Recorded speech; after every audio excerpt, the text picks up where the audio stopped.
Have you ever wondered what truly leads to a fulfilling life? Is it wealth, fame, or power? Or could it be something more profound, something inherent within us? Join us as we uncover the timeless wisdom of Marcus Aurelius, the Roman emperor and philosopher who believed that true happiness lies in the pursuit of virtue. Prepare to be inspired to live a more meaningful and joyful life. Throughout history, humanity has grappled with this fundamental question. What is the key to happiness? Ancient philosophers, spiritual leaders, and modern thinkers have all offered their perspectives. Yet, the answer often eludes us, leaving us searching for something more. In our pursuit of fleeting pleasures, we often overlook the enduring power of virtue. This is not a feel-good philosophy, it's a call to action. It's about examining our lives, identifying our values, and living in accordance with them. It's about choosing courage over comfort, wisdom over ignorance, and justice over selfishness. The path to a fulfilling life is not always easy, but it is always worthwhile. Are you ready to embark on this journey of self-discovery? Let us delve into the wisdom of Marcus Aurelius and uncover the transformative power of virtue in our lives. In the heart of ancient Rome lived Lucius, a young man of noble birth but restless spirit. He had everything that society deemed essential for happiness, wealth, status, and a life of comfort. Yet Lucius felt a profound emptiness, a yearning for something more. He sensed that true happiness lay beyond the trappings of his privileged life. Lucius had heard whispers of a different path, a path illuminated by the principles of virtue. He was intrigued by the teachings of Stoic philosophers like Seneca and Epictetus. He learned that true happiness wasn't found in external circumstances, but in the cultivation of one's character. Lucius decided to embark on a quest to discover if virtue truly held the key to lasting joy. His journey wouldn't be easy. He would face temptations, challenges, and setbacks that would test his resolve. He would have to confront his own weaknesses and the allure of an easier path. But Lucius was determined to uncover the truth, even if it meant defying societal expectations and challenging his own deeply held beliefs. Will Lucius succumb to the temptations that await him? Or will he persevere on his quest for virtue and true happiness? Join us as we follow Lucius on his transformative journey of self-discovery. Lucius's first challenge came in the form of an alluring proposition. His wealthy uncle, a man who had amassed a fortune through shrewd business dealings, offered him a partnership in a lucrative venture. The opportunity promised unimaginable wealth and a life of luxury beyond Lucius's wildest dreams. Lucius was tempted. He thought of all the good he could do with the wealth, the comfort he could provide for his family, and the admiration he would garner from society. He saw the envy in the eyes of his peers who saw wealth as the ultimate measure of success. For a moment he wavered, questioning if perhaps material possessions held the key to contentment, yet a nagging voice within him whispered words of caution. He recalled the teachings of Marcus Aurelius, who wrote, "Wealth consists not in having great possessions, but in having few wants." Lucius realized that true wealth lay not in material possessions, but in the richness of his character and the fulfillment he found in living a virtuous life. Lucius politely declined his uncle's offer, choosing the path of virtue over the allure of easy riches. He understood that true happiness couldn't be bought or inherited, it had to be cultivated from within.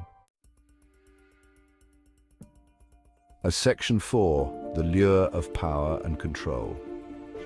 As Lucius continued his journey, he encountered another formidable obstacle, the seductive nature of power.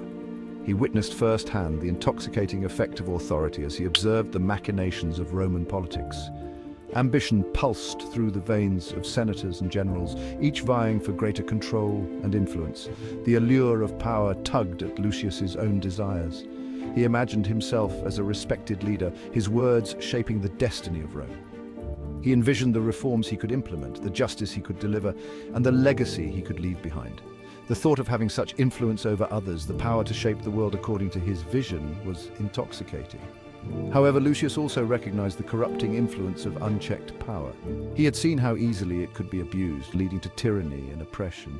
He remembered Marcus Aurelius's words, "The object of life is not to be on the side of the majority, but to escape finding oneself in the ranks of the insane." Lucius realized that true power resided not in controlling others, but in mastering himself. He resolved to seek wisdom and virtue above all else, knowing that true leadership stemmed from a place of integrity and a genuine desire to serve the greater good. Section 5. The challenge of injustice. Lucius's commitment to virtue was put to the test when he witnessed a blatant act of injustice. A group of influential merchants were exploiting the poor, hoarding grain to drive up prices and lining their own pockets at the expense of the less fortunate. Outrage surged within him. He felt a moral imperative to act, to expose the merchants' greed and fight for justice for the downtrodden. But speaking out against these powerful individuals carried significant risk. They could easily use their influence to silence him, potentially destroying his reputation and jeopardizing his future. Lucius found strength in Marcus Aurelius's words, "Waste no more time arguing about what a good man should be. Be one." He realized that true courage wasn't the absence of fear, but the willingness to act despite it. He owed it to himself and to those suffering to stand up for what he knew was right. With unwavering determination, Lucius gathered evidence and presented it to the city's magistrate, a man known for his fairness. He spoke with eloquence and passion, his words resonating with the people who had gathered. Their own sense of justice awakened. Lucius's actions, fueled by his commitment to virtue, sparked a movement that ultimately led to the merchants being held accountable for their actions. Section 6. The test of courage. Life, however, is not without its share of unexpected trials. Tragedy struck when a devastating fire swept through Lucius's city, leaving a trail of destruction and despair in its wake. Lucius lost his home, his possessions, and most tragically, several close friends to the inferno. Grief threatened to consume him, and for a moment he questioned the very foundation of his beliefs. Where was the justice in such senseless suffering? What good was virtue in the face of such overwhelming loss? He grappled with the urge to succumb to despair, to withdraw from the world that had brought him so much pain. Yet, amidst his anguish, Lucius found solace in the wisdom of Marcus Aurelius. "You have power over your mind, not outside events. Realize this and you will find strength." He realized that while he couldn't control the events that unfolded around him, he could choose how he responded to them. He could either allow despair to break him or find the strength to rise above his circumstances. Choosing courage over despair, Lucius dedicated himself to helping his community rebuild. He shared his remaining resources, offered comfort to those who had lost loved ones, and worked tirelessly alongside his fellow citizens to restore their devastated city. In their collective grief and shared purpose, they found a glimmer of hope amidst the ashes. Section 7. The power of temperance. As life gradually returned to a semblance of normalcy, Lucius encountered a different kind of challenge. A wave of prosperity swept through Rome, bringing with it an increased indulgence in excess. Lavish feasts, extravagant entertainment, and a pursuit of pleasure became the norm. Lucius, too, felt the pull of these temptations. He enjoyed the finer things in life and appreciated the company of good friends. He wondered if perhaps a life of moderation and discipline was too austere, if a bit of indulgence might add to his happiness. For a while he allowed himself to be swept away by the current of excess. However, Lucius soon realized that the pursuit of pleasure, when taken to an extreme, led to a different kind of emptiness. He noticed a decline in his own discipline, a weakening of his resolve. He recalled the words of Marcus Aurelius, "Very little is needed to make a happy life. It is all within yourself in your way of thinking." Lucius understood that true happiness wasn't found in fleeting moments of indulgence, but in the enduring satisfaction of living a balanced and virtuous life. He returned to his practices of self-control, finding joy in moderation and contentment in the simplicity of his life. He learned that true freedom lay not in indulging every desire, but in mastering them.